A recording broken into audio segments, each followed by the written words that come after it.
எல்லாருக்கும் வணக்கம். நம்ம இந்த ஆய்வில் வந்து சிவசங்கர மேனன் அவர்களுடைய புத்தகத்தை பற்றி பேசிகிட்டு இருக்கோம். அவர் அதாவது ஈழப்போரில் இந்தியாவோட பங்கு என்ன அப்படின்றத பற்றி அவர் என்ன சொல்லியிருக்காரு அப்படின்றத பற்றி பார்த்துட்ருக்கோம். முதல் பகுதியில் வந்து முன்னுரை, நான் ஏன் அந்த புத்தகத்தை எடுத்தேன்றதை வந்து சொன்னேன். ரெண்டாவது பகுதியில் பார்த்திங்கன்னா அவரை பற்றி சிவசங்கர மேனனை பற்றிய குறிப்புகளை சொன்னேன். இந்தியா வந்து புலிகளை எப்படி பார்த்தது அப்படின்னு வந்து சொல்லியிருக்கேன். இப்போ மூணாவது பகுதியில் வந்து ஆக்சுவலாக வந்து அந்த அந்த புக் சாப்டர்களே போகிறோம்.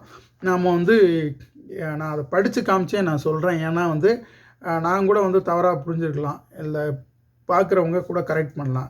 ஃபேக்ட்ஸ் வந்து கரெக்டாக இருக்கணுன்றக்காக தான் நான் படித்து சொல்கிறேன். ஒரு 15 நிமிஷம் இது வந்து இருக்கிற மாதிரி நான் பார்த்துக்கிறேன் ஒவ்வொரு பகுதியும். இப்போ வந்து இது chapter 4 force works Sri Lanka eliminates the Tamil tigers 2009 அப்படின்னு இருக்குது. அதாவது வந்து படை நடவடிக்கையின் மூலம் ஸ்ரீலங்கா வந்து புலிகளை வந்து 2009 அடிச்சிருச்சு அப்படிங்கிறது தான் இந்த டைட்டில் சொல்லுது. 2 ப்ராவர்ப்பு 2 பொன்மொழிகளோட இந்த இந்த இந்த சாப்டர் வந்து ஆரம்பிக்குது. என்ன சொல்கிறது, ஃபஸ்ட்டு என்ன சொல்லுது, முதல் பொன்மொழி என்ன சொல்லுதுன்னா, conciliation failing force remains, force failing no further hope of reconciliation is left. Edmund Burke on conciliation with America 1775 Edmund Burke அவர் தன்னுடைய படைப்பில் எழுதின விஷயத்த சொல்லியிருக்காரு. அதான் என்ன சொல்லியிருக்காருன்னா, பேச்சுவார்த்தை இது மூலம் எல்லாம் ஃபெயில் ஆச்சுன்னா படை நடவடிக்கை தான் வந்து மிச்சம் இருக்கு, அதுவும் போச்சுன்னா அமைதிக்கு வழியே இல்லை அப்படின்னு சொல்கிறாரு. அடுத்து 2வது பொன்மொழி என்ன, do not feel safe poet remembers, you can kill me but another is born, the words are written down, the debt and the data, debt the dateன்னு போட்டிருக்காரு. இதில் வந்து ஒரு ஸ்பெல்லிங் மிஸ்டேக் இருக்குது. ஆக்சுவலாக வந்து இது வந்து செஸ்லாஃப் மிலாஃப் அப்படின்ற ஒரு போலண்டு போயட்டோட போயத்துலேருந்து எடுத்து எழுதியிருக்காரு. அந்த உண்மையானதில் என்ன எழுதியிருக்குன்னா, த டீடு டேட்டுன்னு எழுதிருக்கு. டீடுனா பத்திரம் அப்படின்னு அர்த்தம், எழுதி வைக்கிற பத்திரம்னு அர்த்தம், இல்லைன்னா மெயின் குறிப்புன்னு அர்த்தம். அந்த டீடுக்கு இப்போ டிஇடிக்கு பதிலாக டிஏடின்னு போட்டிருக்காரு. இது உண்மையிலே ஸ்பெல்லிங் மிஸ்டேக்கா இல்லை வேணுமுன்னே டேட்டுன்னு எழுதுனாங்களான்னு நமக்கு தெரியாது. அதாவது இது என்ன சொல்லுதுன்னா, பாதுகாப்பாக உணராத போயிட்டு சொல்கிறாரு, புலவர் சொல்கிறாரு, நீ இன்றைக்கி என்ன கொன்றலாம், ஆனால் நாளைக்கு இன்னொருத்தன் பறந்து வருவான், இந்த வார்த்தைகளை எழுதி வச்சுக்கோ, பத்திரம் தேதியையும் குறித்து வச்சுக்கோ அப்படின்னு சொல்லி இது சொல்லுது. சரி, எனக்கு தெரிஞ்சு இந்த காணொலியை பார்க்குற சிவசங்கரன் மேனன் ஐயாவோ இல்லை அவர் இதை பார்க்குறதுக்கு வாய்ப்பு இருக்கான்னு தெரில, அவருக்கு நெருக்கமானவங்களோ அவருக்கு ஆதரவாளர்களோ அவர் வந்து சொல்லி, முக்கியமாக அந்த பெண்குயின் பதிப்பு வந்து அந்த புத்தகத்தை வெளியிட்டிருக்காங்க, அவங்களோ பார்த்து இது உண்மையிலே ஸ்பெல்லிங் மிஸ்டேக் தானா, வாண்டடாக செய்யப்பட்டதுன்னா இருக்கட்டும், ஸ்பெல்லிங் மிஸ்டேக்னால் இதை கரெக்ட் பண்ணுவாங்கன்னு நான் எதிர்பார்க்குறேன். சரி, இப்போ என்ன சொல்லுதுன்னு பார்க்குறேன். நான் ஒரு பாராகிராஃப் படிக்கிறேன் ஆங்கிலத்திலே, படிச்சுட்டு அதை தமிழில் நான் சொல்கிறேன். இப்படியே நம்ம கடந்து செல்வோம். By January 2009 the 26-year-old civil war in Sri Lanka was clearly heading for a crisis or to resolution, depending on one's point of view. For over a year and a half, the Liberation Tigers of Tamil Eelam or LTTE had been starved of supplies by sea. Thanks to effective intelligence and interdiction by the Sri Lankans and Indian Navy and help from other countries. And the Sri Lanka army had changed tactics. It had stopped trying to bring the Tigers on essentially guerrilla force with main force features to decisive battle. Instead, the SLA was undertaking the steady grind required to clear and hold territory taken back from the LTTE in the north, using long-range reconnaissance patrols to target LTTE leaders. This was done with ruthless patience, efficiency, and with disregard for cost in civilian and combatant lives. The writing was on the wall for the LTTE's autocratic and undisputed leader Velupillai Prabhakaran, who had formed and led one of the most feared and deadly terrorist groups in the world அப்படின்னு முதல் பாராகிராஃபில் சொல்கிறார். அதாவது என்ன சொல்கிறாருன்னா, 2009 ஜனவரியில் வந்து ஸ்ரீலங்கா சண்டை வந்து ஒரு மிகப்பெரிய குழப்பத்தை நோக்கியோ இல்லை தீர்வு நோக்கியோ போகுது. அது ஒவ்வொருத்தவங்களோட பார்வையை பொறுத்து. ஒரு கடைசி ஒரு 1.5 வருஷமாக வந்து எல்டிடிக்கு வந்து எந்த சப்ளையும் கிடைக்காதபடி இலங்கை கடற்படையும் இந்திய கடற்படையும் சர்வதேச நாடுகளும் வந்து பார்த்துக்கிட்டாங்க. ஸ்ரீலங்கா வந்து புலிகளை வந்து ஒரு ஒரு ஒரு ஒரு நடைமுறை 2 நாட்டுக்கு இடையிலான ஒரு ட்ரெடிஷ்னல் யுத்தத்துக்கு அழைக்காமல் அவங்க வந்து டாக்டிக்ஸை வந்து மாற்றினாங்க. அதாவது வந்து எப்படி கோவைட் ஆப்ரேஷன் வந்து இப்போ டீபெனிட்ரேட்டிங் யூனிட் மாதிரி உள்ளுக்குள்ளே எதிரியோட இப்போ புலிகளோட இடத்துக்கு போய் அங்கே வந்து ஒரு 4 பேர் ஊடுருவி அங்கே வந்து புலிகள் லீடர்ஷிப் எங்கே இருக்காங்கன்னு பார்த்து முக்கியமாக தமிழ்ச்செல்வன் கொல்லப்பட்டார் இல்லையா, இந்த மாதிரி ஆப்ரேஷன்ஸை வந்து செஞ்சாங்க. ஸோ இதை வந்து மக்கள் சாகுறாங்களா இல்லையா அதெல்லாம் வந்து பொருட்படுத்தாமல் இந்த விஷயத்தை வந்து ஸ்ரீலங்கன் ஆர்மி வந்து செஞ்சிச்சு. ஸோ அப்போயே வந்து இவங்களோட புலிகளோட அதாவது புலிகள் என்ன டாக்டிக்ஸை பயன்படுத்தினாங்களோ அதே மாதிரி இவங்களும் வந்து அந்த டாக்டிக்ஸை வந்து ஸ்ரீலங்கா ஆர்மி வந்து கடைப்பிடிக்க ஆரம்பிச்சிச்சு அப்படின்னு சொல்கிறாரு. இதில் முக்கியமாக என்ன ஒத்துக்கிறாருன்னா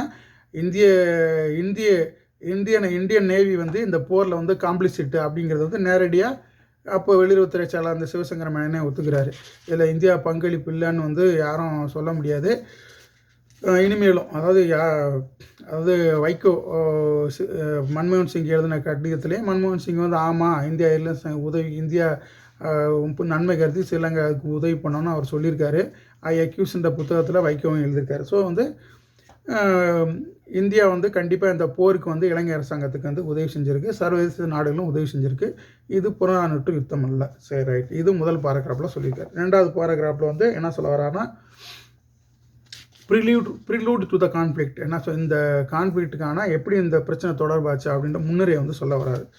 சரி, how affairs come to this pass அப்படின்னு எப்படி இவ்வளோ தூரம் வந்து இந்த பிரச்சனை கடந்து வந்துச்சு அப்படின்னு சொல்கிறாரு. The roughly 2.2 million Sri Lankan Tamils, about 11% of Sri Lanka's population when the war began had been in the Sri Lanka for more than 2000 years. So over time they had revolved differently from 60 million Tamils in Sri Lanka. அதாவது வந்து ஸ்ரீலங்காவோட பாப்புலேஷனில் வந்து 11% வந்து இலங்கை தமிழ் மக்கள். இவங்க வந்து 2000 வருஷமாக அங்கே வாழ்ந்துக்கிட்டு இருக்கிறாங்க. இப்போ ஓவர் த டைம் வந்து இவங்க வந்து இலங்கையில் இருக்க இந்தியாவில் இருக்க அதாவது தமிழ்நாட்டில் இருக்க 60 மில்லியன் தமிழர்களை விட ஒரு வித்தியாசமாக வந்து உருவாகி வந்தாங்க அப்படின்னு சொல்கிறாரு. So they were also distinct from so called Indian origin Tamils brought by British to Sri Lanka in the 19th and 20th centuries to work in the coffee plantation, who constitute 4% of population சொல்கிறார். அதாவது வந்து இவங்க வந்து ஈழத்தமிழர்கள் வந்து India அதாவது இவங்களால் பிரிட்டிஷால் இலங்கைக்கு அழைத்து வரப்பட்ட அதாவது தேயிலை தோட்டங்களில் வேலை செய்வதற்காக தமிழ்நாட்டிலேருந்து தமிழ்நாட்டிலேருந்து அழைத்து வரப்பட்ட தமிழர்களை காட்டி இவங்க வந்து அவங்களிலேருந்து வேறுபட்டவங்களாக இருந்தாங்க. மலையக தமிழர்களை சொல்கிறார். மலையக தமிழர்கள் வந்து இலங்கையோட பாப்புலேஷனில் 4% அப்படின்னு வந்து சொல்கிறாரு. அப்புறம் வந்து அடுத்து சொல்கிறாரு, the Sri Lankan Tamils largely concentrated in the north and east of the country in the capital city and in the capital city Colombo were highly educated and influential minority in the country அப்படின்னு சொல்கிறார். அதாவது வந்து தமிழர்கள் வந்து ஸ்ரீலங்காவில் வடகிழக்கு பகுதியில் இருந்தாங்க. கொழும்புல வந்து நிறையா படித்த ஹைலி இன்ஃப்ளூயன்ஷியல் கம்யூனிட்டியாக வந்து தமிழர்கள் இருந்தாங்க, அதாவது ஈழத்தமிழர் இருந்தாங்கன்னு சொல்கிறாரு. they had taken to English education first and had benefited in terms of power and employment when British ruled Ceylon. அதாவது பிரிட்டிஷ் ஆட்சி காலத்தில் இவங்க வந்து இங்கிலீஷ் எஜுகேஷனையும் எடுத்துக்கிட்டதுனால இங்கிலீஷ் நிறையா படித்ததுனால சிலோனோட பவர் அதாவது அதிகார மட்டத்தில் நிறையா வந்து இவங்களுக்கு ரோல் இருந்தது ஈழத்தமிழருக்குன்னு சொல்கிறாரு. The Ceylon National Congress model the Indian freedom movements political party the Indian National Congress was formed in 1919 to represent entire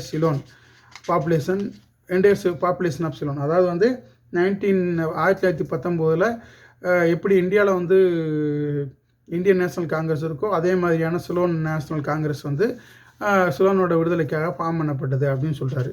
the next year, அதுக்கு அடுத்த வருஷம், the British governor sir William Henry Manning responded and sowed the seed of divide and rule by introducing communal representation which worked to the Tamil minorities advantage until 1948. அதாவது ஸ்ரீலங்காவோட சுதந்திரத்துக்கு முன்னாடி இந்த அடுத்த வருஷம்னு சொல்கிறார். அதாவது வந்து 1920 அப்போ இருந்த பிரிட்டிஷ் கவர்னர் மேனிங் வந்து சிங்களர்களையும் தமிழர்களையும் பிரித்தாள்ற ஒரு சூழ்ச்சியை கொண்டு வந்தார்.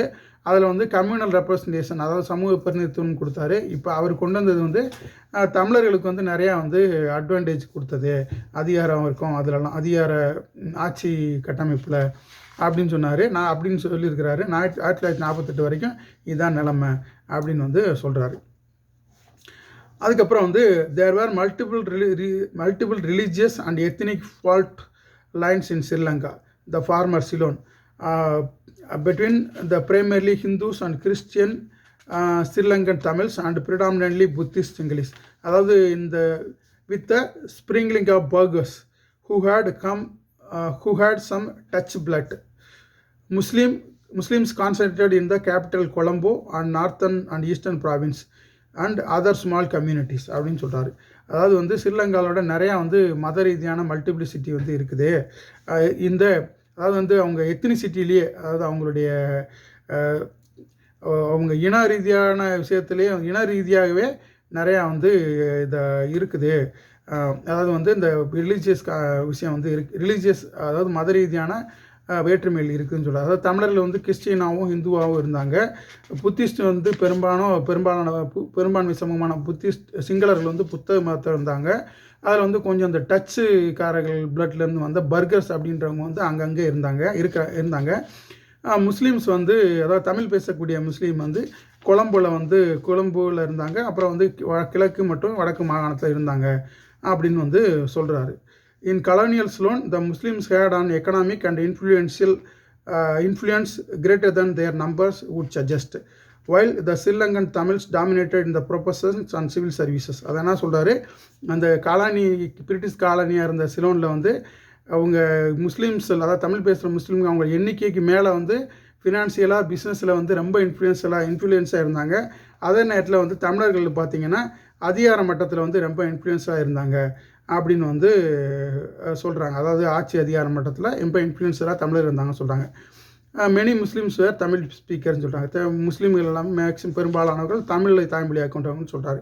while the Tamil speakers of all religions were concentrated in the northeast areas claimed by LTTE as Tamil Elam, their homeland Sinhalese were concentrated on the south and west of the island. அதாவது வந்து தமிழர்கள் வந்து விடுதலை புலிகள் claim பண்ணால் north east பகுதியில், தமிழீழ claim பண்ணால் தமிழீழ பகுதியில் அதிகமாக இருந்தாங்க. இலங்கையோட நார்த் ஈஸ்ட் பகுதியில் வந்து சிங்களர்கள் இருந்தாங்க அப்படின்னு சொல்கிறார். ஸோ இது வரைக்கும் அவர் வந்து ஓரளவுக்கு இந்த பிரச்சனையோட வரலாறை வந்து ஓரளவுக்கு சரியாக தான் பதிவு பண்ணியிருக்காருன்னு நினைக்கிறேன். ஸோ அடுத்த பகுதியில் நான் மிச்ச பகுதியில் வந்து இதை படித்து நம்ம விளக்கி நான் சொல்கிறேன். கிட்டத்தட்ட ஒரு பக்கம் முடிந்தது. அந்த இருக்கிற விஷயம், அதில் நம்ம சொல்ல வேண்டிய கிரிட்டிக்ஸு இதெல்லாம் சேர்த்து தான் வந்து ஒரு பகுதிக்குள்ளேயும் நடக்கிறேன். மிக்க நன்றி.